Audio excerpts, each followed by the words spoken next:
Imagine walking into a reptile house, expecting to see exotic creatures behind secure glass walls. But what if one of the deadliest snakes in the world was suddenly free? This isn't a scene from a horror movie.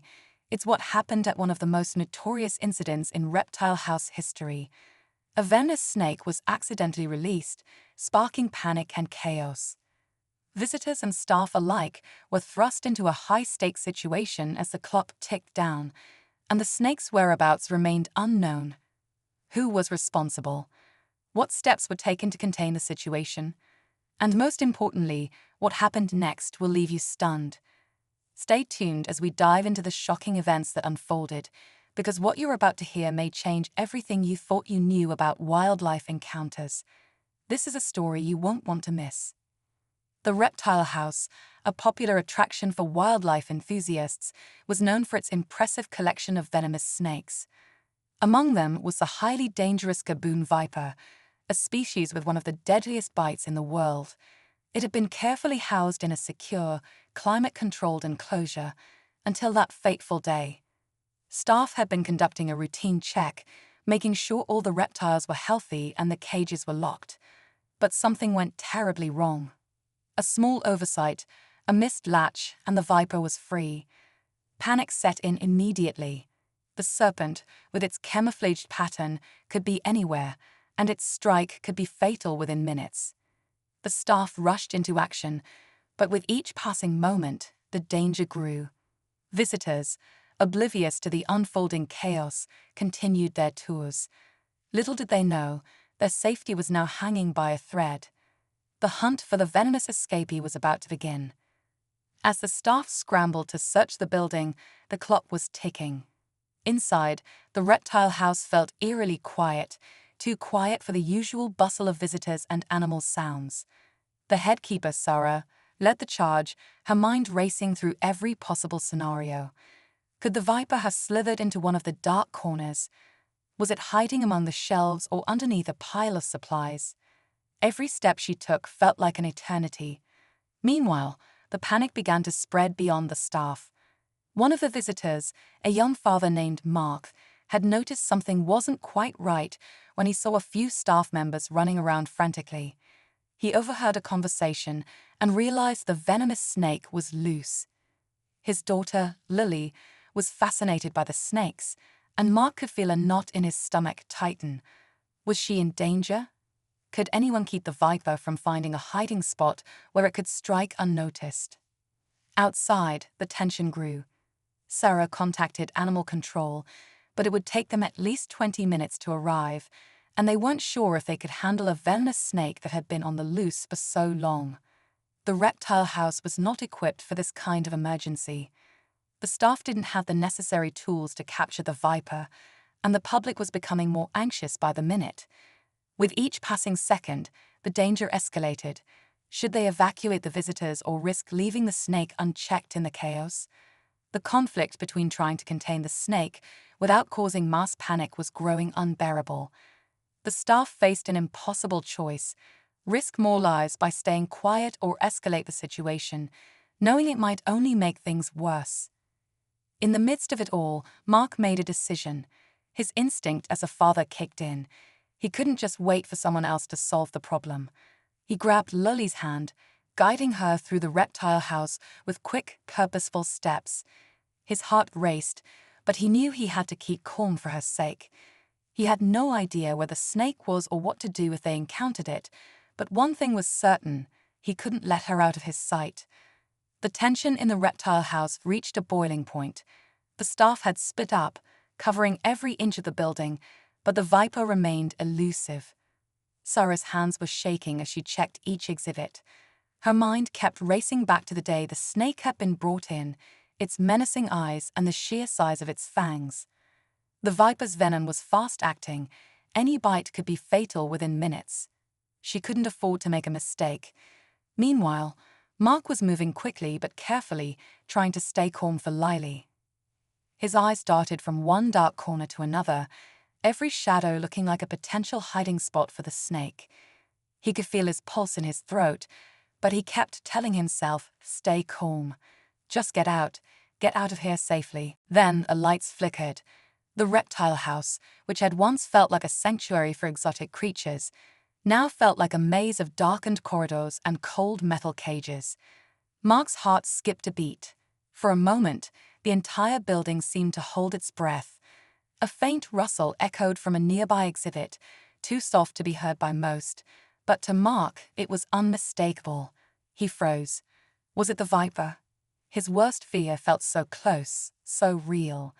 He tightened his grip on Lily's hand, silently praying they wouldn't be in the wrong place at the wrong time. Sarah, only a few steps away, had heard it too. The rustling, the soft slither of scales against concrete. She wasn't sure if it was a snake or something else, but the noise was enough to send her racing in its direction. She rounded a corner just in time to see something large and patterned move out of the shadows. Her breath caught in her throat. There it was, the gaboon viper, its enormous body coiled and ready to strike. But before Sarah could react, the building's emergency lights kicked on, casting a dim, red glow across the room. Panic surged through her chest as the sudden shift in lighting made everything feel surreal. The viper had retreated into a narrow gap behind one of the larger enclosures, but Sarah could see its tongue flicking out, sensing the air. It was too close for comfort. Mark, still not realizing how close he was to the danger, moved forward, just a few feet from where the snake had slithered. He paused, looking down at Lily, who was tugging on his sleeve, asking questions he couldn't answer. The atmosphere was thick with dread. He could feel something wasn't right, but he had no idea just how dangerously close they were to the viper's path. And when Sarah's voice rang out, shouting for him to stop, it was almost too late. The snake's eyes glinted in the shadows. It was waiting, watching, and the tension in the room was palpable, as if everything, the building, the people, the very air, was holding its breath. Just as Sarah's shout echoed through the reptile house, the air seemed to crackle with danger. Mark, frozen in place, turned to see her rushing toward him, her face pale with fear.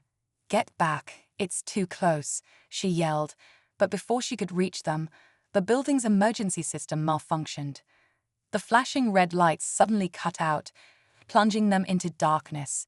In the pitch-black quiet, the only sound was the low hiss of the viper's tongue flicking, its presence now all but impossible to track. Mark's heart pounded in his chest. He instinctively pulled Lily behind him, but the sense of helplessness was suffocating. Sarah was shouting, but in the chaos of darkness, her voice was distorted, swallowed up by the silence. The staff had to be close.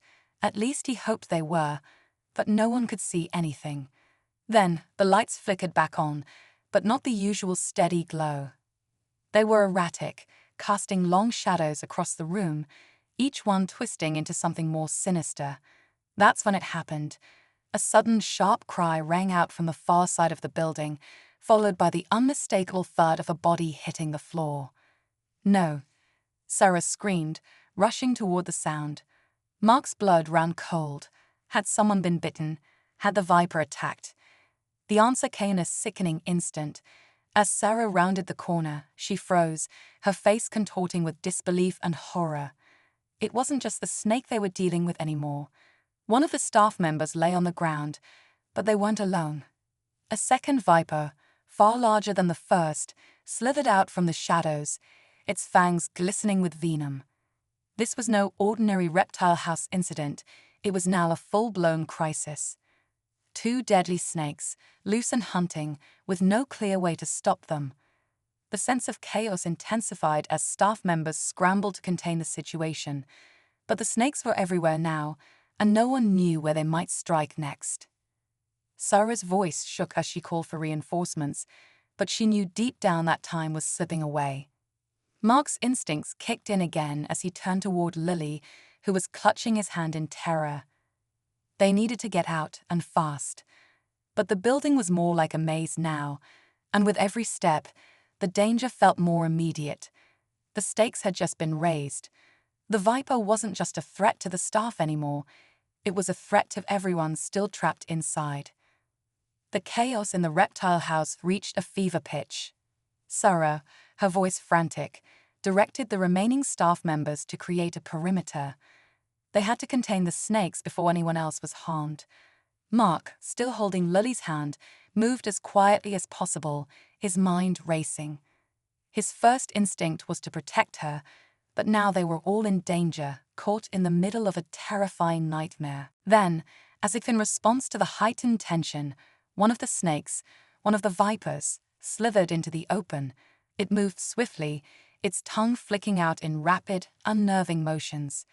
Sarah had just enough time to raise her tranquilizer gun before the snake lunged at her. In that instant, the air seemed to freeze, and everything felt like it was happening in slow motion. But before Sarah could fire, Mark made a desperate decision. With no time to think, he lunged forward, distracting the snake long enough for Sarah to take the shot. The dart struck the viper, and within seconds, the deadly creature fell limp. But just as Mark exhaled in relief, another horrifying sound echoed through the building, the hiss of the second snake, now dangerously close. The tension didn't let up. The staff scattered, trying to corner it, but the second viper had moved with such precision, it was clear it wasn't going to be taken down so easily.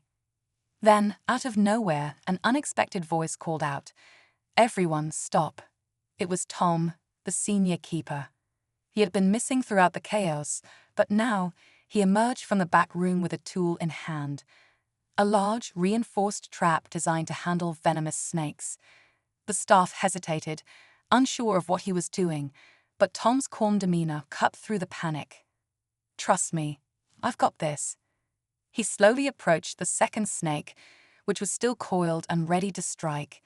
Mark, frozen with fear, watched as Tom moved with the precision of someone who had handled these creatures for years. He placed the trap carefully on the ground. Then, in a lightning-fast move, he guided the snake into it, snapping it shut with a resounding click. The second viper was finally contained. The room went quiet. Mark stood there, unable to believe what had just happened. The danger had passed for now. Sarah, her face pale but determined, exhaled in relief. The staff started moving toward the exits, ushering the visitors out as quickly and calmly as possible. But Mark's thoughts were still racing, his mind trying to catch up with the surreal events that had unfolded. As they made their way toward the exit, Lily tugged on his sleeve. "Daddy," she whispered, "why were the snakes loose?" Mark paused, looking down at her, a cold shiver running down his spine. For a moment, everything seemed normal again. But then, as they stepped outside into the fresh air, Mark's phone buzzed in his pocket. He pulled it out to find an unexpected message from an unknown number. It simply read, "Asterisk, you've seen nothing yet. There's more to this story than you realize. Asterisk." The blood drained from Mark's face. The nightmare wasn't over. Mark stood frozen, staring at the message. His heart raced as the reality of what had just happened began to sink in.